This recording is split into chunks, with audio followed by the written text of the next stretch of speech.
ব্যাপার বলো তো? অর্ধেক রাস্তায় এসে তুমি নেমে গেলে কেন? আমি যাব না। ভদ্রলোক কি ভাববে? ভদ্রলোক কি ভাববেন সেটা আমার জানার বিষয় না, কিন্তু আপনি একবার ভেবে দেখেন, আমি আমি একটা মেয়ে হয়ে হবু বরের ইন্টারভিউ নিতে যাচ্ছি। ব্যাপারটা ইনডিসেন্ট। ইন্টারভিউ দিতে যাচ্ছ, তোমাকে কে বলেছে? তুমি যাচ্ছ তার সাথে দেখা করতে, দেখা হবে, কথা হবে, ব্যাস এই তো। দুদিন পর সে তোমার হাজবেন্ড হবে, এটুকু তো তার সাথে তোমার হতেই পারে। আপনাকে আব্বু আম্মু যা বলেছে আপনি তাই বিশ্বাস করছেন, কিন্তু আমার কাছে তো ব্যাপারটা অন্যরকম মনে হচ্ছে। কিরকম? আমার আব্বু আম্মুর ইচ্ছে আমি ছেলের রূপ, গুণ, অর্থ সম্পদ ইত্যাদির ব্যাপারে সরেজমিন ইন্টারভিউ করে আসি, এবং তারপর আমি যদি ইয়েস কার্ড দিই তাহলে আমার বিয়ে হবে, আদারওয়াইজ আমি যদি ফিরে এসে না বলি তাহলে আমার বিয়ে ক্যান্সেল। আমার মনে হয় তুমি ভুল বুঝছো। ওরা তোমার মতামতকে প্রায়োরিটি দিতে চাইছে।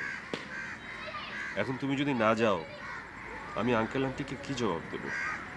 তাছাড়া ভদ্রলোকের সাথে আমার ফোনে কথা হয়েছে।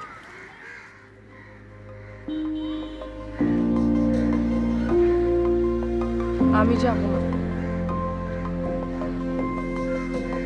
আমার কোনো চয়েস নেই, কোনো অপশন নেই। আব্বু আম্মুর পছন্দে আমার কোনো অমত নেই। যাবে না যদি, তাহলে এলে কেন?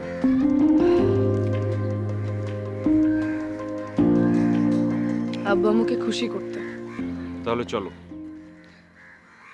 আচ্ছা, আপনার কেন এত আগ্রহ? হ্যাঁ, আমার বিয়ে নিয়ে আপনি এত এক্সাইটেড কেন? আমি এক্সাইটেড? হ্যাঁ, আমাকে রাহেন সাহেবের কাছে নিয়ে যাওয়ার জন্য আপনি অ্যাপয়েন্টমেন্ট করেছেন কেন? কারণ আন্টি আঙ্কেল আমাকে বলেছেন। তুমি জানো আঙ্কেল আন্টিকে আমি রেসপেক্ট করি, তাদের কোনো কথা আমি ফেলে দিতে পারবো না। আমি যাব না, আমি বলেছি আমি যাব না, আর আমার কথাও আপনাকে শুনতে হবে। লিসেন, তোমার অস্থিরতার মাত্রা অনেক বেশি বেড়ে গেছে।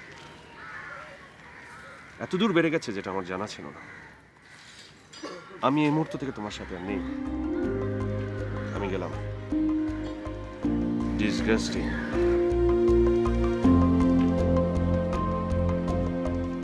মানুষটা কি কিছুই বুঝতে পারে না?